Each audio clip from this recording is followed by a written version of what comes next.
नमस्कार दोस्तों, मैं इस वीडियो में बताऊंगा नागरिकता, सिटीजनशिप। आर्टिकल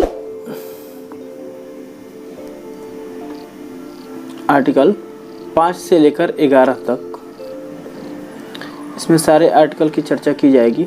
5 से लेकर 11 तक में भाग 2 है।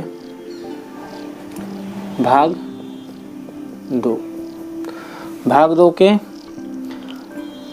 आर्टिकल 5 से लेकर 11 नागरिकता, सिटीजनशिप किसको मिलनी चाहिए, किसको नहीं मिलनी चाहिए, नागरिकता कैसे मिलती है, नागरिकता संबंधित प्रावधान संविधान के किस भाग में है, कितने अनुच्छेद हैं इसके, तो इसके बारे में हम लोग जानेंगे। तो सबसे पहले समझ लेते हैं नागरिकता मिलती कैसे। तो कोई भी देश है ये अपने मूल निवासियों को कुछ विशेष अधिकार देता है, उन अधिकारों को ही हम नागरिकता कहते हैं।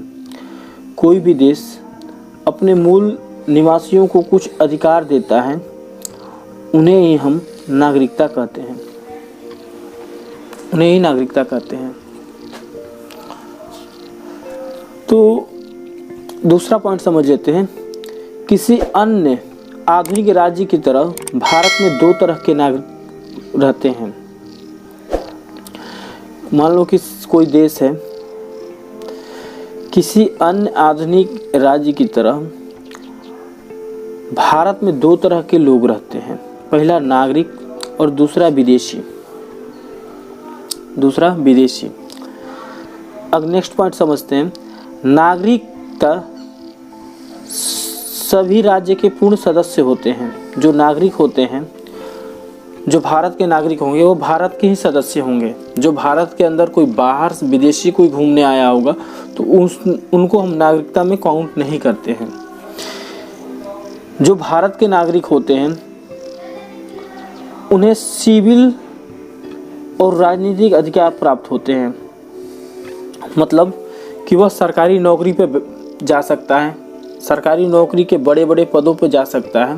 राष्ट्रपति, प्रधानमंत्री या चुनाव, कोई भी वो किसी की अपना वोट डाल सकता है,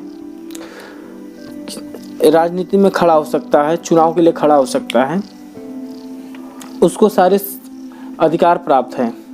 लेकिन एक विदेशी नागरिक होते हैं, किसी भी अन्य देश के नागरिक होते हैं। जो विदेशी नागरिक होते हैं वह किसी अन्य देश से, किसी दूसरे देश से भारत के अंदर जो घूमने आते हैं, इन्हें सभी नागरिक अधिकार हैं, लेकिन राजनीतिक अधिकार प्राप्त नहीं हैं। मतलब कि वह भारत में आके घूम सकते हैं, कुछ खरीद सकते हैं, लेकिन वह राष्ट्रपति, बड़े बड़े पदों पे जो नियुक्त नहीं किया जा सकते हैं। कोई भी चुनाव में खड़ा नहीं हो सकते हैं, चुनाव के लिए वोट नहीं मांग सकते, खड़ा नहीं सकते, वोट नहीं डाल सकते हैं। और इसी बोला है राजनीतिक अधिकार प्राप्त नहीं है। जो विदेशी होते हैं उनकी 2 श्रेणियां होती हैं। पहला जो विदेशी मित्र होते हैं और दूसरा होते हैं विदेशी शत्रु। विदेशी मित्र जिनके भारत के साथ संबंध अच्छे हैं, मतलब भारत का संबंध जिन देशों के साथ अच्छा है, वहाँ के जो विदेशी नागरिक हैं उन्हें हम विदेशी मित्र कहते हैं। और जिनके भारत के साथ संबंध अच्छे नहीं हैं उन्हें हम विदेशी शत्रु कहते हैं। जो भारत की नागरिकता है यह ब्रिटेन से लाई गई है। भारत की नागरिकता ब्रिटेन से लाई गई है। तो समझ लेते हैं इनके 2 श्रेणियां होते हैं। जिनके भारत के साथ संबंध अच्छे होते हैं वो विदेशी शत्रु कहलाते हैं, विदेशी मित्र कहलाते हैं।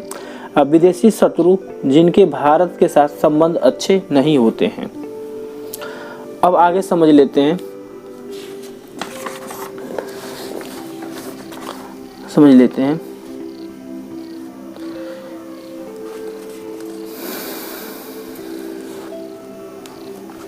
भारत की नागरिकता 1950 अधिनियम पर आधारित है। मतलब जो एक्ट आया था 1950 में, जो भारत की नागरिकता है 1950 के अधिनियम पर आधारित है।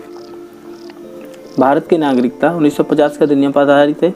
नेक्स्ट देखते हैं, नागरिकता में पहली बार संशोधन 1946 में किया गया था। नागरिकता संशोधन 1950 के अधिनियम पर आधारित है। आज पहली बार जो संशोधन हुआ था,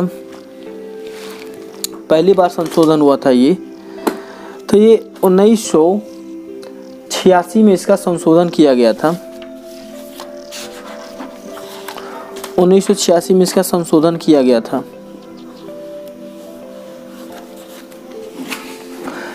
नागरिक होने के कारण, जैसे भारत के जैसे हम लोग नागरिक हैं, कैसे माना जाए, उनके पास पैन कार्ड और आधार कार्ड दिया जाता है। नागरिक होने के कारण ही उनको पैन कार्ड और आधार कार्ड दिया जाता है। अन्यथा उनके पास कोई भी विदेशी जो नागरिक होते हैं उनके पास न भारत के पैन कार्ड होते हैं न आधार कार्ड होते हैं, तो वो विदेशी बस घूमने के लिए आते हैं, भारत के नागरिक नहीं हो सकते हैं वो। अब आगे समझ लेते हैं, गैर नागरिक को यह सुविधा नहीं है। जैसे विदेशी जो नागरिक हैं उनको यह सुविधा नहीं है। जो विदेशी नागरिक हैं उनको यह सुविधा नहीं दी जाती है,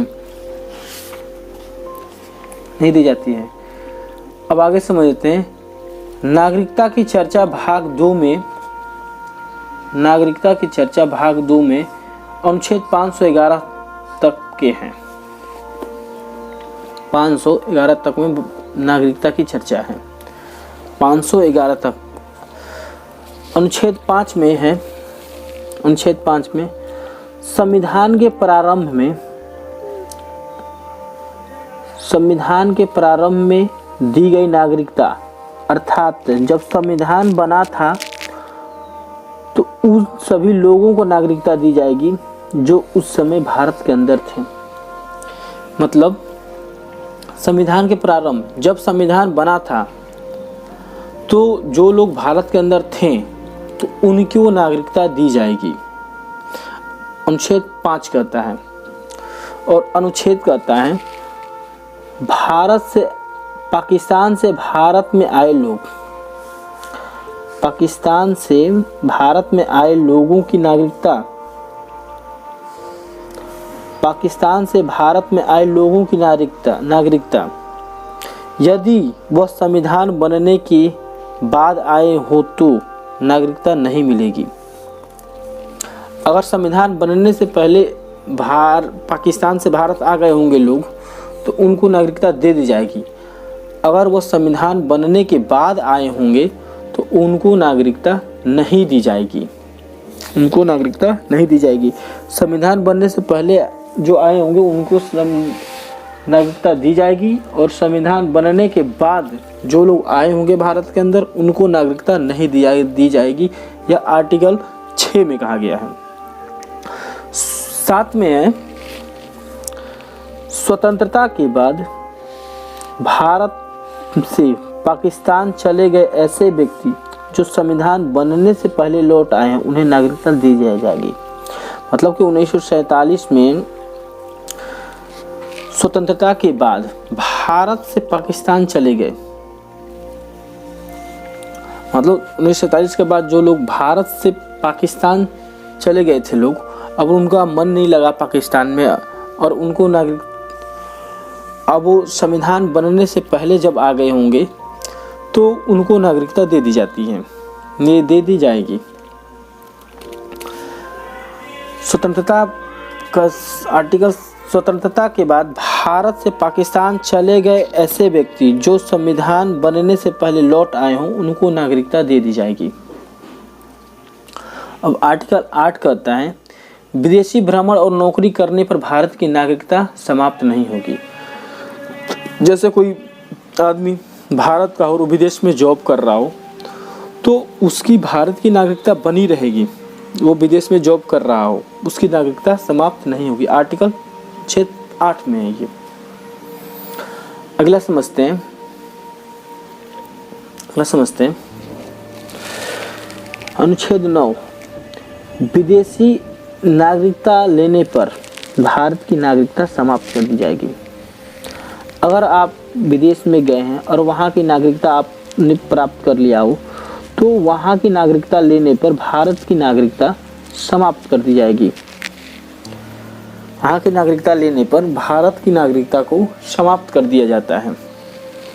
और अनुच्छेद 10 कहता है भारतीयों की नागरिकता बनी रहेगी तब तक जब तक कोई वह देश विरोधी कार्य न करे। अगर आप देश विरोधी कोई कार्य करेंगे तो आपकी नागरिकता स्वतः समाप्त कर दी जाएगी, आर्टिकल 10 कहता है।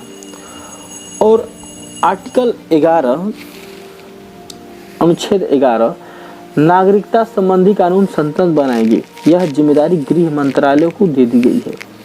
तो अनुच्छेद 11 करता है कि जो भी नागरिकता संबंधी कार्य है वह संसद बनाएगी, यह जिम्मेदारी गृह मंत्रालय को दे दी गई है, गृह मंत्रालय को दे दी गई है।